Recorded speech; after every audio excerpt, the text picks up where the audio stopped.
নমস্কার, আমি রামিজ। এই মুহূর্তে আড্ডায় বসেছি লোডশেডিং নিয়ে। না, লোডশেডিং অন্য কোনো কারেন্ট বা অন্য কিছু লোডশেডিং নয়। আমাদের পার্থদার নতুন প্রজেক্ট লোডশেডিং এবং ডিরেক্টরিয়াল ডেবিউ বলা চলে। এটা প্রথম তো পরিচালক হিসেবে। বহু ছবিতে তিনি কাজ করেছেন, আমরা জানি। বহু হিরো হিসেবেও কাজ করেছেন। এই প্রথম পরিচালক হিসেবে তাকে দেখা যাবে। নাম লোডশেডিং। প্রথমে পার্থদার কাছে অন্য কিছু জানার আগে জানব লোডশেডিং নামটা কেন এবং লোডশেডিং কী ধরনের প্রজেক্ট, এটা একটু জানতে চাই। লোডশেডিং একটা রোমান্টিক কমেডি ফিল্ম, একটা পাড়ার গল্প।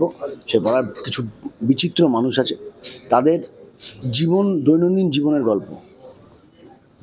আজকাল আর লোডশেডিং খুব একটা হয় না, হলেও খুব বেশিক্ষণ মানে যায় না, চলে আসে। কিন্তু মানুষের মনে লোডশেডিং হয়ে গেছে, মানে বিশেষ করে আফটার করোনা, লকডাউনের পর থেকে মানুষের মনের ভিতরে লোডশেডিংটা অনেক বেশি বেড়ে গেছে। বুঝতে পেরেছেন? মানুষ আনন্দ করতে পারছে না, মানে ফালতু লোকে আড্ডা মারতো, ফালতু যে হাই ওগুলো বন্ধ হয়ে যাচ্ছে ক্রমশ। কথা বলছে কম মানুষ, সারাক্ষণ এখন সেইখানেও আমার ছবিতে চিঠি ফিরিয়ে আনা হয়েছে। চিঠি, বুঝলেন? আমি একটু সেই জন্য ওই জায়গা থেকেই যে মনের ভিতর যে লোডশেডিংটা হয়েছে, সেই লোডশেডিংটাকে কাটানোর জন্য এই লোডশেডিং। একটু হাসবে, আনন্দ করবে, মানে কমেডি, মোড়ক কমেডি, কিন্তু ভিতরে কিন্তু আসবে কিন্তু অ্যাকচুয়ালি অন্য কোনো বার্তা, এরকম না না, কোনো মেসেজ নেই, কোনো মেসেজ, পুরোটাই ব্রেনলেস কমেডি। দেখবে, হাসবে, গল্প শেষ। কোনো বার্তা কিচ্ছু নেই, শুধু দেখবে, হাসবে, গল্প শেষ। 1 ঘন্টা 10 মিনিট কেটে গেছে, বুঝতে পারবে না, ব্যাস ওইটা। আর দেখে মজা এলো কিনা, কিছুক্ষণের জন্য রিল্যাক্স হলো কিনা, দ্যাট ইজ ইম্পর্টেন্ট। অর্থাৎ এই প্রসঙ্গে একটু প্রশ্ন করি, যেহেতু তুমি মানে বলা চলে মানে একদম কমেডি ঘরানার মানুষ, এবং সব থেকে কমেডি হচ্ছে এমন একটা বিষয়বস্তু যেটা করা সব থেকে কঠিন। লোকে হয়তো ভাবে, মানে বাইরে থেকে তো ভাবে এটা ভাঁড় বা কোনো কিছু ভাঁড়ামি করা, কিন্তু বাস্তবে কিন্তু সব থেকে কঠিন জিনিস কমেডিকে উপস্থাপন করা আর কি। তোমার কি মনে হয় যে আমাদের বাংলা ছবিতে যে সেই কমেডি ঘরানা, যেটা আমাদের সেই ভানু বাবু বলো বা যে জহর রায়ের যে ঘরানা, একটা সময় তাদেরকে নামে ছবি হয়েছে, বাংলা ছবিতে কিন্তু সেই জিনিসটা নেই। কমেডি মানে সত্যি কথা একটা ভাঁড়, যে একটা সুভাষিসদার মতো স্ট্রং একজন অভিনেতাকে মানে দুটো প্যান্টে দুটো মানে দিয়ে দুরকম কালার পরিয়ে, চোখে একটা পরিয়ে কমেডি। সেগুলোরও কিছু দরকার, ছবি, সেই ছবিগুলোরও দরকার ছিল, সেইগুলোরও দর্শক আছে, সেই ছবিগুলো প্রচুর হিট। হ্যাঁ, ঠিক আছে, হিট, কিন্তু কমেডির মোড়ক একটা কমেডি ওরা থাকে। এবার কমেডির না, আজকের দিনে কমেডিটা অনেক স্লিক হয়ে গেছে, আরো খুব টাইমিংয়ের, খুব আরো স্লিক, মানে একটু মানে ওই দাগটা মোটা দাগের আগে হচ্ছিল, অনেক সরু হয়ে গেছে। ওই সরু দাগের উপর কমেডি মানে করা খুবই টাফ। আর সেই কমেডি এবং টাইমিং শুধু না, তার জন্য সাবজেক্ট লাগে। তুমি তো এমনি কমেডি করতে পারো না, কথা নেই হা হা করে হি করে হাসছি, তাহলে এরকম কমেডি তো, এটা তো ভালো লাগবে না। কিছুক্ষণ পর হলে এই আর কি মারছে, ঠিক আছে? তো সেটা করতে গেলে তোমার লেখনীটাও তো লাগবে, যে তুমি কোন সাবজেক্টের উপর তুমি সেই ডায়লগটা বলবে, তখন তোমাকে করতে হবে না কমেডি হয়ে যাবে। কমেডি করতে গেলে সমস্যা। কেউ যদি কমেডি করবো মনে করে কমেডি করে, তাহলে কিন্তু বিরাট চাপের নেওয়া। কিন্তু যদি সেটা হয়ে যায়, সেটাই অনেক উপকরণ বলো বা রাঁধুনি বলো, সেইভাবে নেই এখন। হ্যাঁ, মানে কম, মানে আছে হয়তো, তারা করছেন না। কমেডি ছবি কটা হয় বলো? হচ্ছে না, সেটাই বললাম। সেই জন্য সেই জায়গা থেকেই আমার এই কমেডি সাবজেক্ট জনারটাকে ধরা। এবং যেহেতু আমি ছবিটা হল রিলিজ করব না, আমি বানিয়েছি একদম অ্যামেচারিস্ট ওয়েতে, মানে আমি নেট প্র্যাকটিসের মতন করে আমি ব্যাপারটাকে দেখে এইটা আনা হয়েছে। এটা 1 ঘন্টা ভলিউম 1, পরেরটা ডেফিনেটলি অনেক বেটার দেখতে লাগবে, অনেক বেশি লাগবে। আমি শুধু ক্যারেক্টারগুলো ইন্ট্রোডিউস করে রেখেছি 1 ঘন্টা 10 মিনিট। এরপর আরো ধামাক কিছু আসতে চলেছে। আচ্ছা, আগরপাড়া সেই ছেলেটা, যেটা থিয়েটার দিয়ে জীবন শুরু হয়েছিল, শঙ্করের ছবি দিয়ে তার কাজ শুরু, তারপরে সেই প্রেম আমার দিয়ে, তার মানে আর পিছনে ফিরে তাকাতে হয়নি। এবার কি মনে হয় পুরোটাই সাকসেস, যেহেতু পরিচালনার এতে হাত দিয়ে ফেলেছো, মানে আমি না এই সাকসেস শব্দটাকে ডিফার করি, মানে সাকসেস বলে কিছু আদৌ আছে কিনা জানি না। আর থাকলেও সাকসেস কীরকম? আমার বাবা সারা জীবন বেসরকারি জায়গায় চাকরি করলেন এবং দারুণভাবে সংসার করলেন, প্রত্যেকটা মানুষ, ছেলে মেয়েকে বড় করলেন, তাদের সমস্ত যা যা রিচুয়াল দেখার সেগুলো দেখে উনি গত হলেন। তাহলে কি উনি সাকসেস নন? তাহলে সাকসেসের ভাষাই সংজ্ঞাটাই বিভিন্ন লোকের কাছে বিভিন্ন রকম। তুমি সাকসেসকে কিভাবে দেখছো সেটা তোমার কাছে একদম আমার মনে হয়। আসছে একটু পরে আমি আকাশের কাছে চলে যাই। আকাশ, পার্থদাকে আমি আদ্যপান্ত একটু মানে দারুণ একটা মানুষ, এবং শুধু মানে কমেডি স্ক্রিনে নয়, অরিজিনালি খুব বাস্তবে একটা খুব ভালো মানুষ আর কি। পার্থদাকে পরিচালক হিসেবে পেয়ে কেমন লাগলো এবং তোমার চরিত্রটা ঠিক কিরকম? আচ্ছা, প্রথমে পার্থদার কথায় আসি। আমরা যেরকম অন স্ক্রিনে পার্থদাকে দেখে থাকি, মানে যেরকমভাবে আউট অ্যান্ড আউট কমেডি করে পার্থদা, বা দেখে যেটা মনে হয় যে বাপরে বাপ এ তো একটা খুব মজার লোক, ছবি করতে গিয়ে আমরা প্র্যাকটিক্যালি বুঝেছি, মানে রিয়েল লাইফেও পার্থদা খুব মজার লোক। ছবি করতে গিয়ে আমরা বুঝতে পেরেছি যে মানে কতটা স্ট্রিক্ট হতে পারে এই মজার লোকটা। যখন সে ডিরেকশন করছে, যখন সে সেই জিনিসটাকে নামানোর চেষ্টা করছে যে একটা সিন কিভাবে তাড়াতাড়ি করে আমাকে এই টাইমের মধ্যে নামাতে, কারণ আমরা খুব চাপের শিডিউলে কাজ করেছি, খুব কম সময়ের মধ্যে এই ছবিটাকে বানানো হয়েছে, খুব চ্যালেঞ্জ নিয়ে, খুব কম টিম নিয়ে কাজ করা হয়েছে। তো সেখানে যে ওই মানুষটার রূপটা দিয়ে ওরকম মানে একদম 180 ডিগ্রি একদম পুরো অপোজিট হয়ে যেতে পারে জিনিসটা, সেটা আমরা এই ছবিতে করতে গিয়ে বুঝেছি যে এতটা রাগিও একটা এরকম মানুষ হতে পারে। এইটা মানে অন্যরূপে পার্থদা, তোমার অন্যরূপে পার্থদা। আর সেকেন্ডলি আমার চরিত্রের কথা যদি বলি, আমি এখানে স্যান্ডি নামের একটা চরিত্র প্লে করেছি। এর আগে আমি বেশ কিছু ছবি করেছি, তো এরকম কমেডি জিনিস মানে কমেডি কোনো ক্যারেক্টার এখন অবধি আমি প্লে করিনি, বিকজ কমেডি আমি করতেই চাই না, কারণ আমি জানি এটা খুব টাফ, মানে এটা যদি ভালো না হয় আইদার এটা খুব খারাপ হবে নাহলে খুব ভালো হবে। তো সেই জিনিসটা মানে আমার মধ্যে সেই সাহসটাই ছিল না যে এই চরিত্রটা আমি প্লে করতে পারবো। তো সেখানে গল্পটা যখন ডেভেলপ করা হচ্ছে, পার্থদা মানে যখন স্যান্ডি চরিত্রটা লিখেছে তখন ওটা আমার কথা ভেবেই লিখেছে। আমাকে পার্থদা বললো যে তুই এটা কর, আমি বলছি আমি করিয়ে নেবো। মানে সত্যি কথা বলতে যখন আমি অভিনয়টা করেছি, মানে আমি জাস্ট ডেলিভার করেছি, পার্থদা বাকিটা নিজের মতো করে মানে অন স্ক্রিনে কি দেখাবে সেটা নিজের মতো করে পার্থদা করে নিয়েছে। তো আমি আমার বেস্টটা দিয়েছি, এবার দর্শক দেখবে, সেটা দর্শক রিভিউ করবে যে ভালো হয়েছে, মজা হয়েছে না কি হয়েছে। আর 1 ঘন্টা 10 মিনিটের ছবি, আমি বলবো যে ছবিটা মানে দেখার জন্য তো কোনো পয়সা লাগছে না, ইউটিউবে যাবে সবাই, ইউটিউব এখন খুব অ্যাক্টিভ। 1 ঘন্টা 10 minute out and out comedy, খুব মজা পাবে, মানে কোনো আতলামো বা কিছু সেরকম নেই, ফুল কমেডি স্ক্রিপ্ট, যতক্ষণ দেখবো হাসি লাগবে। আমরা ছোটোখাটো রিলস ভিডিও দেখি, মজা পাই, এটাও এরকমই একটা জিনিস, একটা ভলিউম 1, একটা পাড়ার ইন্ট্রোডাকশন, কটা বেকার ছেলে ইন্ট্রোডাকশন, এটা দেখলে মানে 1 ঘন্টা 10 মিনিট কেটে যাবে খুব মজা করে, এটুকুই বলবো। এই ছবিটা অ্যাকচুয়ালি হতোই না যদি আকাশ না থাকতো, কারণ আমি করতামই না। মানে আমি এখন এই ধরনের প্রজেক্ট নিয়ে ভাবিনি। আমি একটা ভেবেছিলাম আমার মতন করে, সেটা বড়, তার প্রডিউসার লাগবে, সেটা বাজেট বড়, সেটা ধামাকা। আমি কমার্শিয়াল বুঝি, আমি সেই মুভি বুঝি আর কি। পার্থদা ইনফ্যাক্ট ইউটিউবের জন্য আপাতত কোনো ছবি বানানোর কথা ভাবেইনি। পার্থদা ভেবেছিল যে আমি যখন ডিরেকশনটা করবো, মানে পার্থদা অ্যাজ আ অভিনেতা he is successful to me, to people.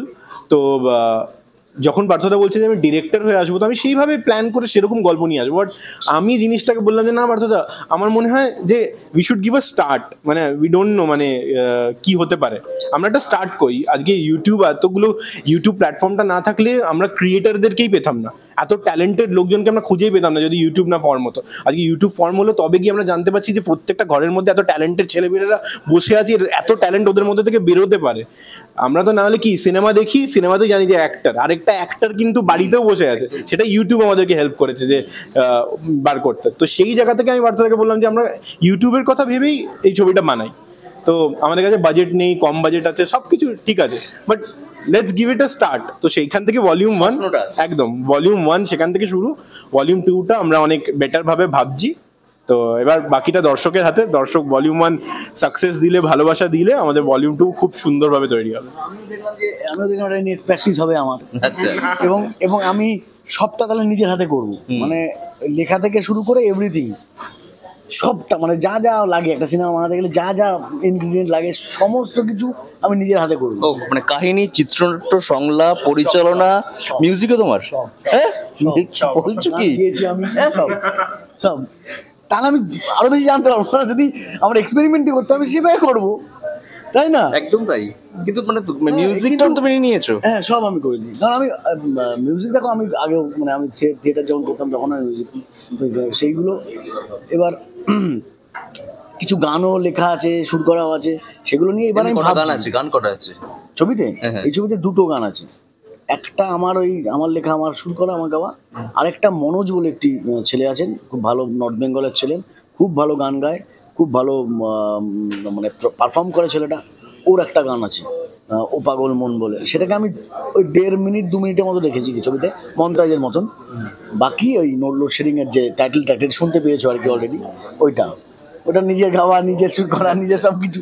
R arrangement করেছে আমার ওই সায়ন গুহ বলে একজন ট্যালেন্টেড ইয়াং ছেলে, খুব ভালো কাজ করে। আমার সঙ্গে বিজিএমটাও ওই করেছে, ওর সঙ্গে আমি থেকে সেগুলো করিয়েছি। ফলে প্রত্যেকটা সেক্টরে এমন না জানা হয়, সুবিধা হয়েছে। মানে আমি একদম প্র্যাকটিসের মতো তুমি নিজে প্র্যাকটিস করে নিয়েছো। ফলে এরপর বড় কিছু করতে গেলে তখন লোককে হায়ার করলেও তো আমার জেনে হায়ার করতে হবে যে আমি ঠিক কাজটা জানি কি। তাকে গিয়ে বললাম, সে বুঝতে পারলো না কোনো, সেইটা যেন না হয়। এই ছবিতে সেই শিক্ষাটা আমার হয়েছে, কি শিখেছি কি এরপর থেকে করতে হবে না যেটা কি করবো না আর কি, সেগুলো শিখেছি। এই আমি একটা অভিষেক থেকে এটা যাই, অভিষেকটা পার্থদা মানে তোমার চোখে পরিচালক পার্থদা, কারণ অভিনেতা পার্থদাকে সবাই দেখেছে, তোমার চোখে পরিচালক পার্থদা এবং তোমার চরিত্রটা কেমন? আমি তো তাহলে অডিশন থেকে শুরু করবো, কারণ পার্থদার সাথে প্রথম আলাপ হলো অডিশনের দিন থেকে। আমি অ্যাজ ইউজুয়াল অডিশন দিতে গেছি, এবং যেটা আকাশও বললো যে আমরা তো সবসময় ছবিতে স্ক্রিনে দেখে এসেছি খুব মজার একটা মানুষ, কাজ করার সময় কতটা সিরিয়াস সেটা ওই অডিশনের দিন থেকেই শুরু ওটার যাত্রাটা।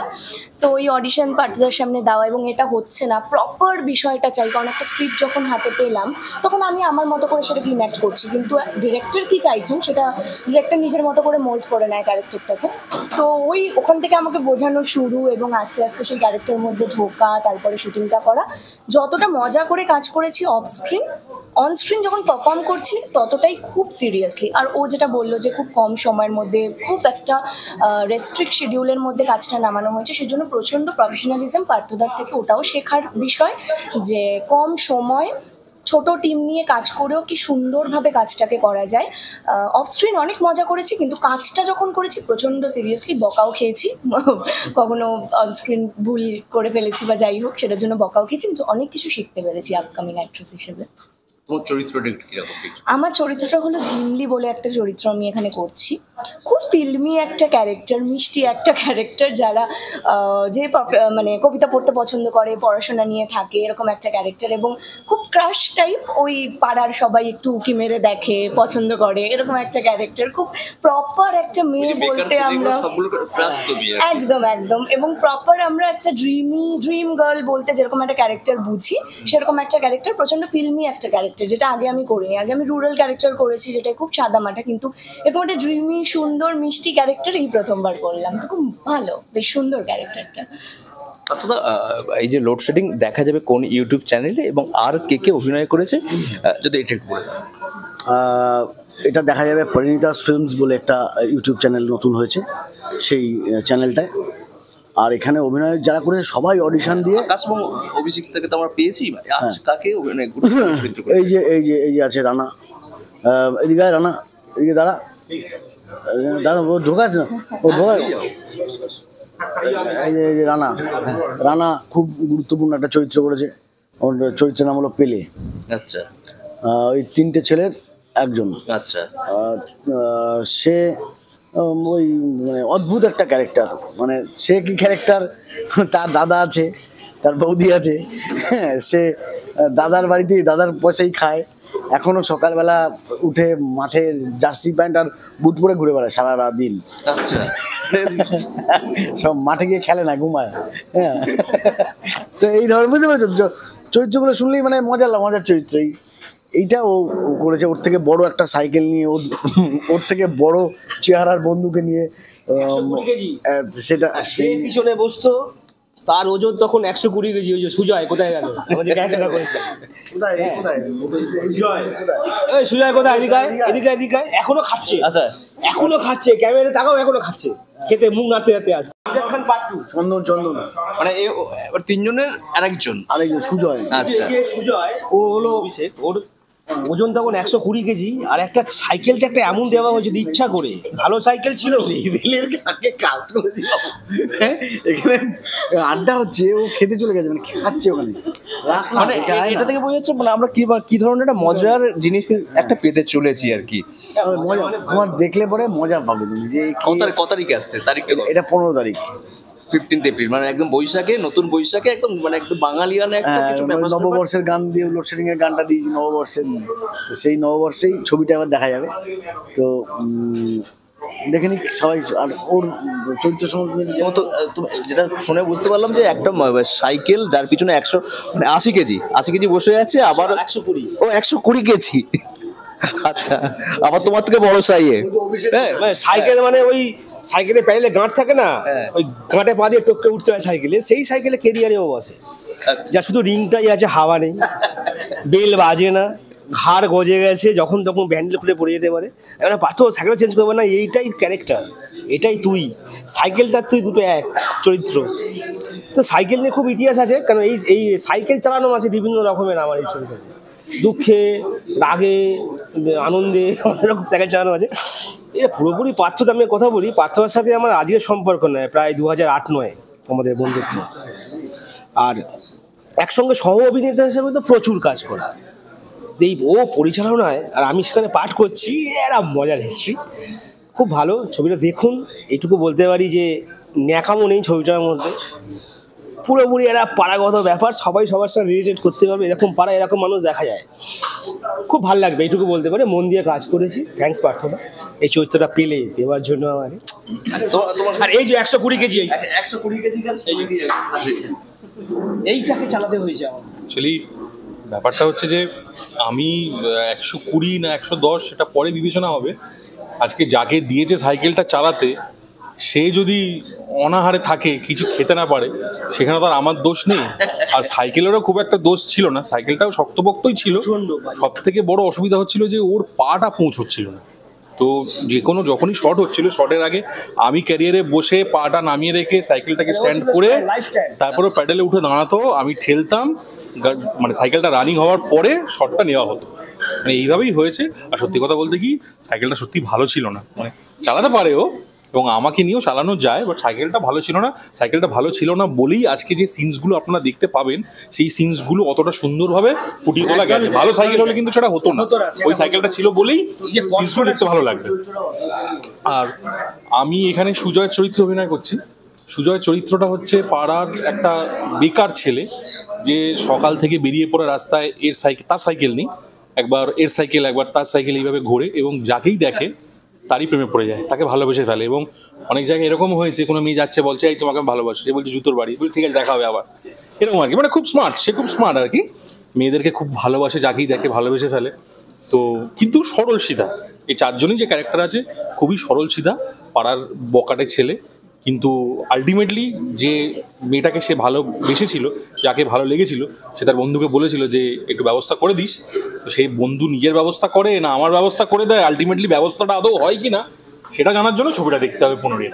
অর্থাৎ এই যে পুরো ঘটনাটা শুনতে শুনতে আমার মনে পড়েছিল যে ছোটবেলায় খুব বিখ্যাত যে ধারাবাহিক ছিল আর কি, সুভাষিস দা, শঙ্কর দা, জয়দার, যে নামটা এই মুহূর্তে ভুলে যাচ্ছে, বিবাহ নিখাত বাঙালিয়ানা, বিবাহ অভিযান নিখাত বাঙালিয়ানা, তার মধ্যে একটা মজা খুঁজে পাওয়া যায়, সেরকম একটা কিছু প্রজেক্ট এরকমই একটা পাড়ার গল্প, একটা বেশ মজার কিছু লোক জাস্ট মজা করবে, এবং তারা বিভিন্ন রকম ভাবে তাদের জীবন কাটাচ্ছে।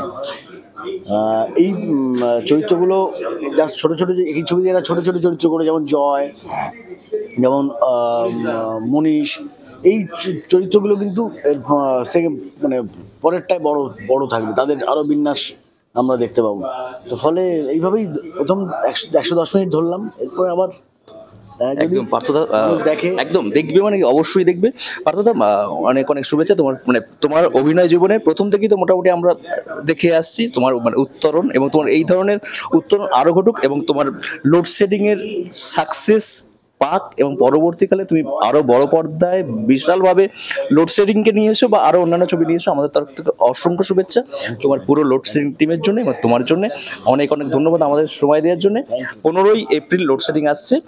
ইউটিউব চ্যানেলের নামটা আরেকবার বলে দাও। পরিণীতাস ফিল্মসে আপনারা সবাই নিশ্চয়ই দেখবেন লোডশেডিং, এবং তারপরে তো সেখানে কমেন্টে জানাবেন যে প্রজেক্টটা সত্যি কেমন হয়েছে, নিশ্চয়ই ভালো হবে। অনেক অনেক ধন্যবাদ লোডশেডিং টিমের জন্য।